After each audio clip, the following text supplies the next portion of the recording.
The job that wouldn't explain itself. The pay was too clean for work nobody wanted to describe, and that alone made me read the ad twice before I circled the number. I told myself it was just a coastal town with a bad reputation, but the closer I got to Candle Cove, the more the road signs felt like warnings instead of directions. I took the job because I was out of options and because the posting promised housing, weekly cash, and quiet night hours that sounded easier than the kind of labor that ruins your back. The contact name was only an initial, and the voice on the phone stayed careful and flat, giving me a start date, a gate code, and one instruction that felt oddly specific: arrive before sunset. I packed light, drove north, and watched the land change from busy highways to narrow roads, where the trees leaned close and the air started tasting like wet metal. When I lost cell signal, I expected it to return after a few miles. But the screen stayed dead, and I felt the first small pinch of isolation settle in. The town nearest Candle Cove didn't look abandoned, but it didn't look fully alive either. The storefronts were open, yet the windows were dusty, and the lights were low even with daylight outside. A single gas pump sat by the road with a hand-painted price board, and a man in a rain jacket watched me fuel up without pretending not to. Notes were taped to poles and doors, not ads but reminders, written in thick marker like they'd been replaced many times. Keep your lights low. Don't idle by the water. Lock every latch. Nobody smiled, yet nobody acted rushed, and that calmness made the silence feel deliberate. The job site sat back from the shore behind a chain gate, a cluster of maintenance sheds and a tall structure that could have been a relay tower or an old navigation marker. The gate opened with the code, and the hinges complained as if they hadn't moved in a while.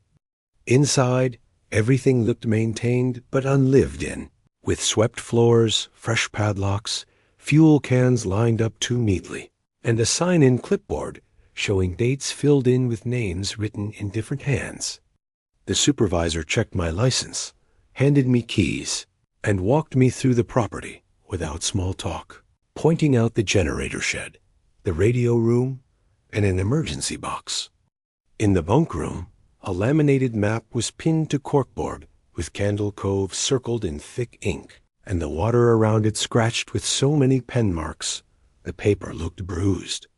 I ate from a can, washed my hands in cold water that tasted of iron, and tried to sleep while the wind pressed against the siding. Sometime after midnight, the desk radio clicked once by itself, and a thin, broken tone slid into the room as if someone had just found my frequency asterisk, the signals that had no source.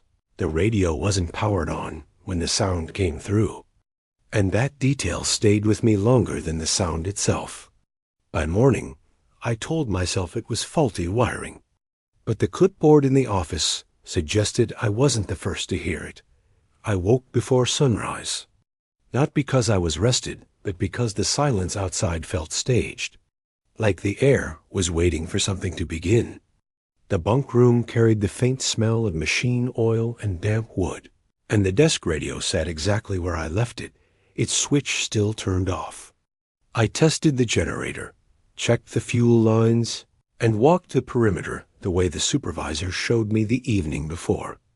Everything appeared functional, maintained just enough to stay operational, but never comfortable. The tower loomed behind the sheds, its red light blinking in slow intervals, even though I hadn't activated the system yet. I climbed halfway up the service ladder to inspect the wiring, and from that height I could see the shoreline stretching toward Candle Cove, pale strip of land half veiled in low fog that didn't seem to move with the wind. Inside the radio room, I began logging routine checks in the maintenance book. That was when I noticed older entries written in different handwriting styles, some neat, some rushed, some barely legible. A few lines had been scratched out, not erased, but pressed over so hard the paper had torn. Certain phrases repeated across multiple weeks. Signal drift after midnight, carrier wave without origin, children's audio fragments, duration unknown. None of it was explained in the official notes. It read less like technical reporting and more like people trying to document something they didn't want to fully describe. I traced one torn entry with my thumb where someone had written "stopped responding to call signs" before ripping the rest away. The equipment itself looked outdated but functional. Analog dials, frequency sliders, and a waveform monitor that hummed faintly even on standby. I ran standard tests and picked up the usual maritime chatter far out on the spectrum. Trawlers checking weather bands, cargo vessels exchanging coordinates. Everything normal, everything explainable. Then, just as I logged the last calibration, the monitor flickered without input. A thin line formed across the screen, too clean to be static, too steady to be interference. I didn't touch the controls. I watched the line hold, tremble slightly, then stabilize as if locking onto a distant broadcast. The audio came in fragments, low and warbled, like tape played through water. I leaned closer, adjusting nothing, listening carefully the way technicians do when they're trying not to influence a reading. Beneath the distortion sat a faint rhythm, not music exactly, more like a background jingle slowed down past recognition. Then came voices, high-pitched but distant, layered beneath static so thick it felt intentional. I couldn't make out words, only cadence, the rise and fall of children speaking in rehearsed patterns.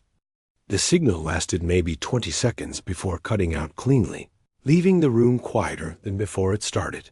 I checked every dial, every cable, every external feed. Nothing was active.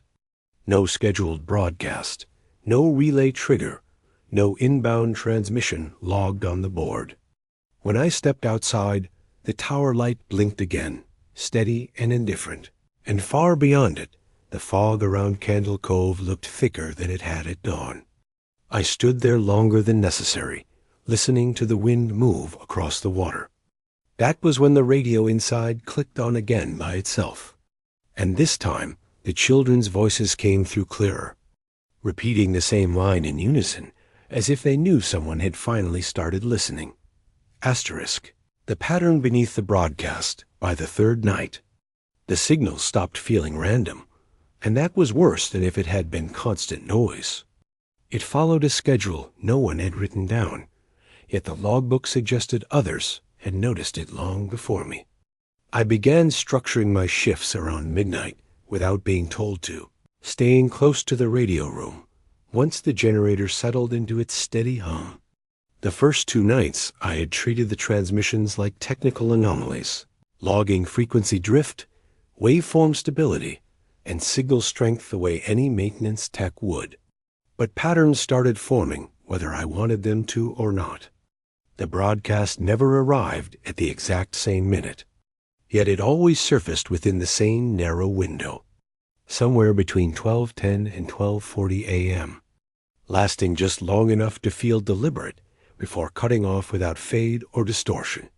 It didn't behave like pirate radio or maritime bleed through. It behaved like something testing whether the channel was still open.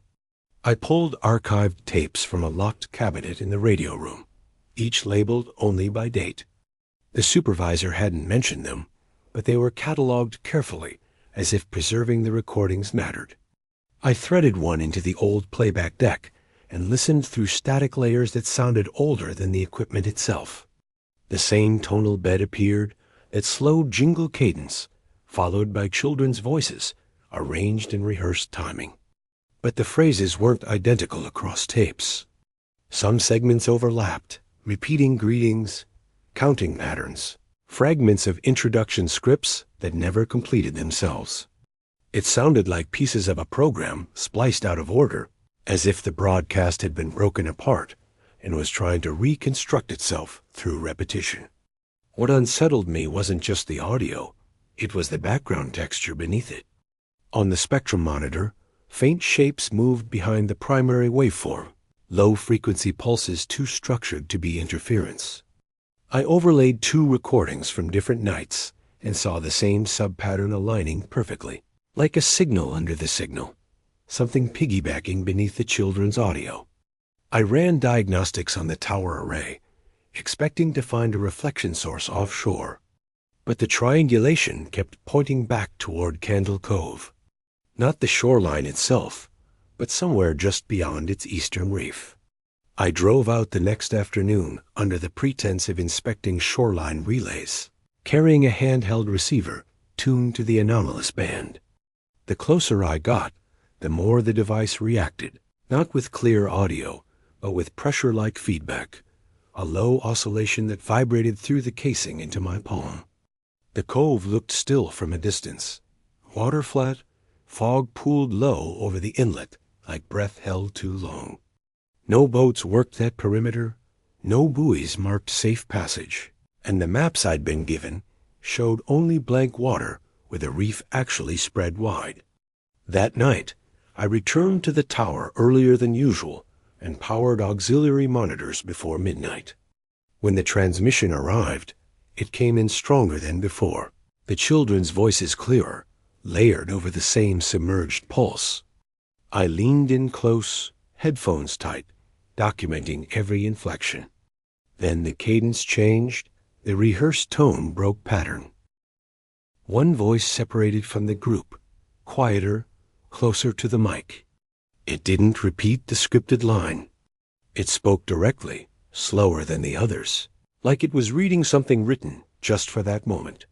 The waveform spiked as the voice finished the sentence. And for the first time since I'd taken the job, the transmission didn't cut off immediately.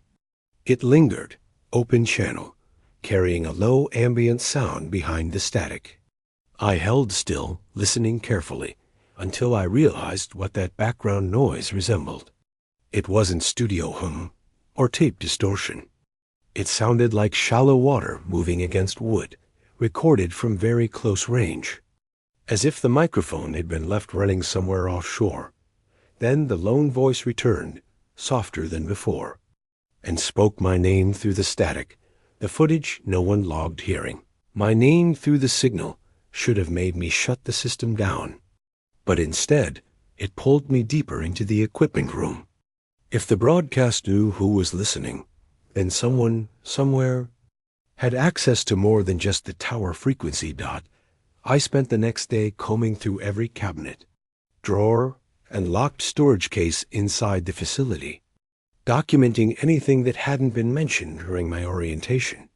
Most of it was routine maintenance stock coils of cable, spare dials, corrosion kits, but in the lowest filing drawer beneath the signal archives, I found a metal case without labeling.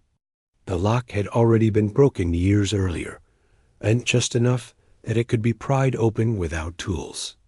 Inside were film reels and 2 VHS tapes stored in foam cutouts, the kind of preservation method used for material considered sensitive or irreplaceable. None of it appeared in the official inventory ledger. The radio room still had an operational playback monitor, older than the rest of the equipment, but functional after a few wiring adjustments. I fed one of the tapes into the deck, expecting degraded footage, maybe old calibration recordings or coastal surveillance. Instead, the screen flickered to life with static-heavy video that slowly stabilized into a shoreline image I recognized immediately. Candle Cove filmed from water level, the camera mounted low as if attached to the bow of a small service boat. The timestamp in the corner was analog, burned into the frame, but the date had been scratched over deliberately. The footage showed the vessel drifting inward without engine noise, carried by tide rather than propulsion. The reef glowed faintly beneath the surface, the way I'd seen through binoculars, and the fog pooled thicker toward the mangrove edge.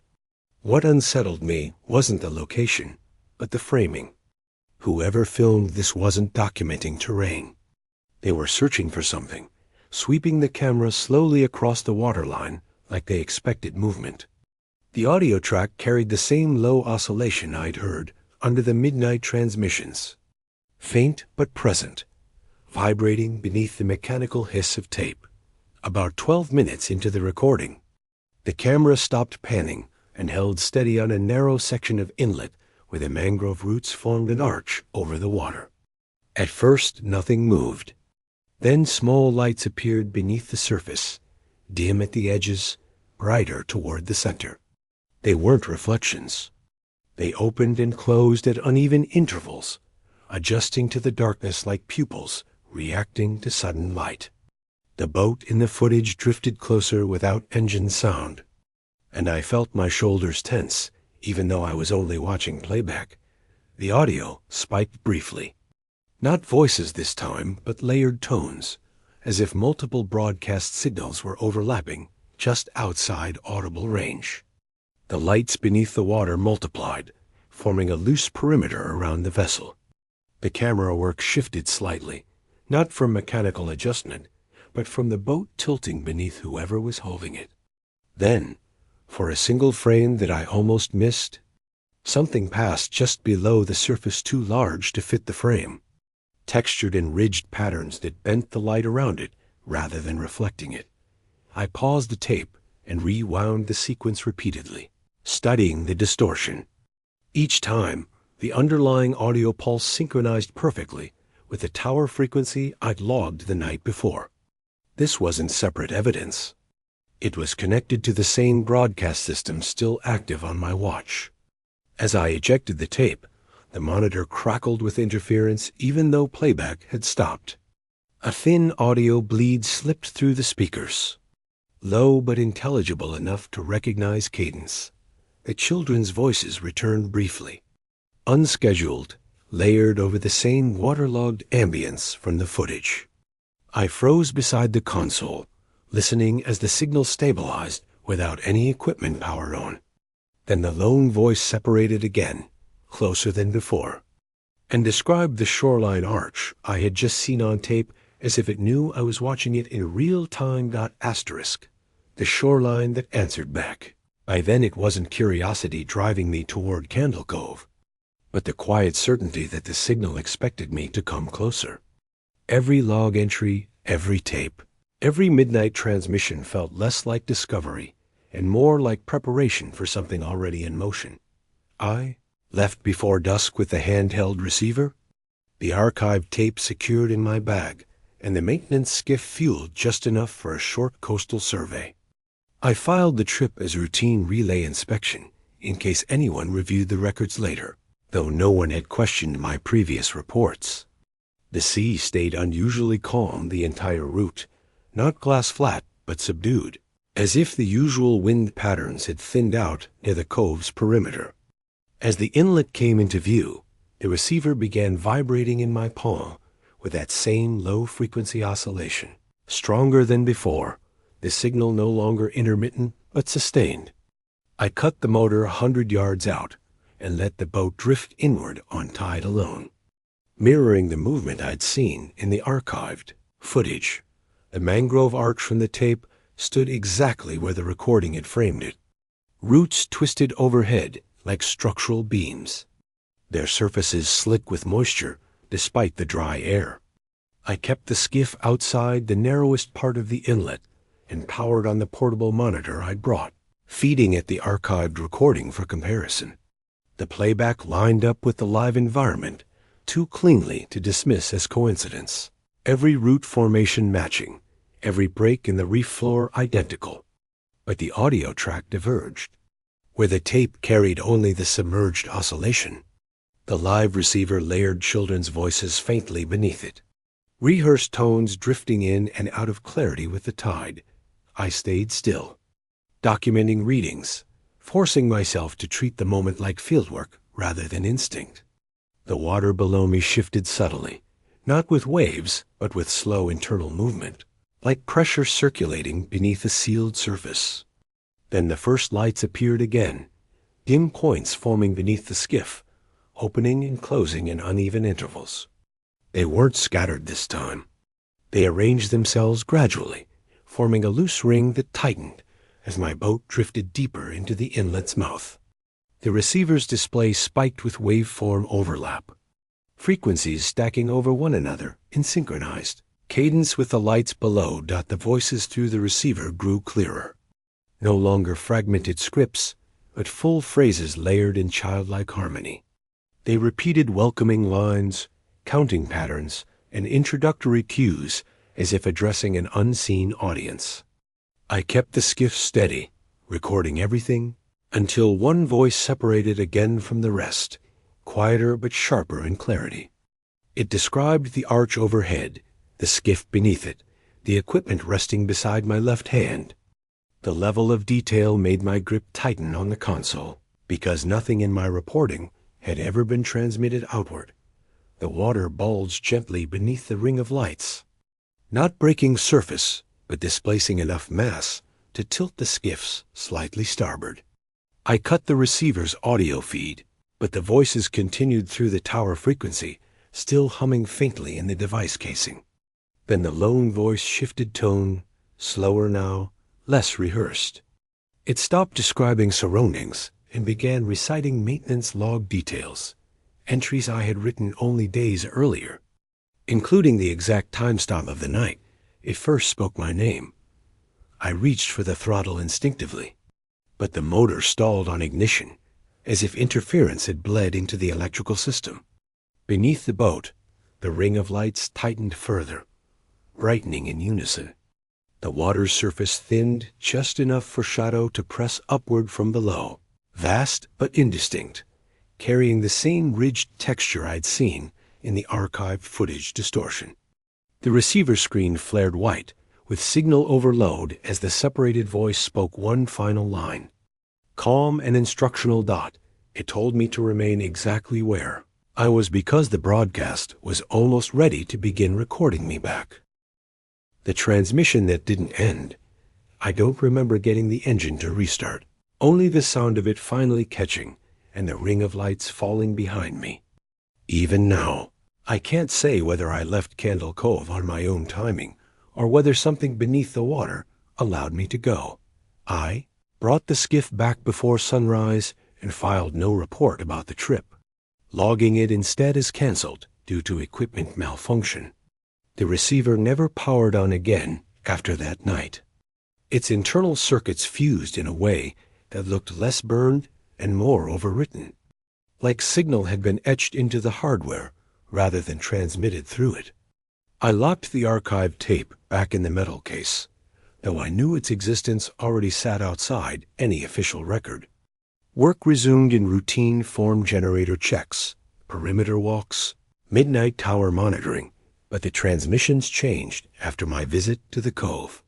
They no longer arrived in broken fragments. They came structured, complete segments airing on precise intervals like scheduled. Programming finally reaching broadcast readiness.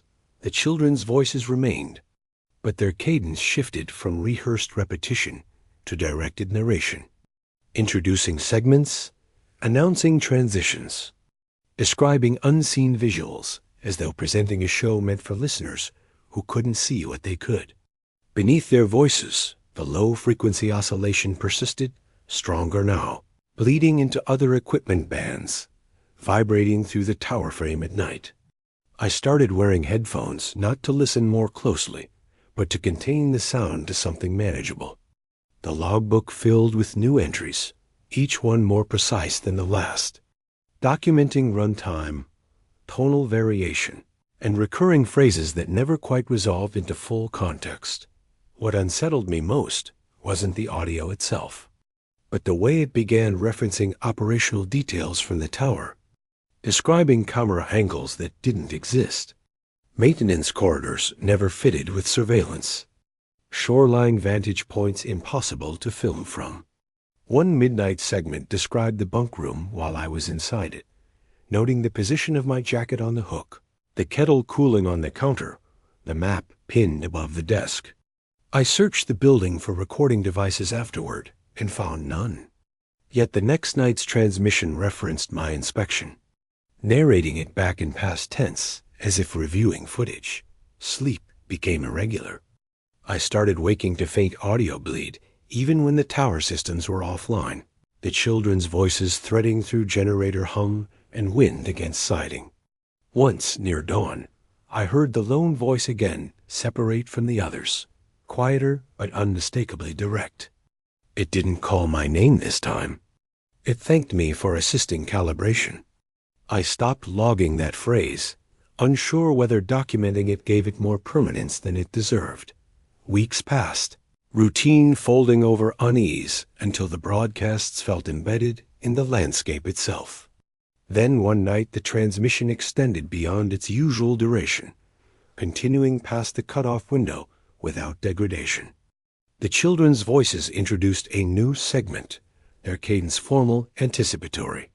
Beneath them, ambient audio swelled, the same shallow water sounds from the archive tape, now clearer, accompanied by slow structural creaks like wood shifting under tide pressure. I stood alone in the radio room as the monitor waveform expanded across the full spectrum, every dial vibrating in sympathetic resonance. Then the lone voice returned for the final time, calm and measured, delivering what sounded less like narration and more like technical confirmation. It stated that shoreline acquisition was complete, tower relay stable, and visual feed now synchronized dot as the words settled. The dark monitor beside the console flickered on by itself, resolving not into static, but into a live shoreline image from beneath, the mangrove arch-framed, exactly as if a camera waited there pointed outward toward the open water, recording the tower in the distance, its red light blinking back through the fog.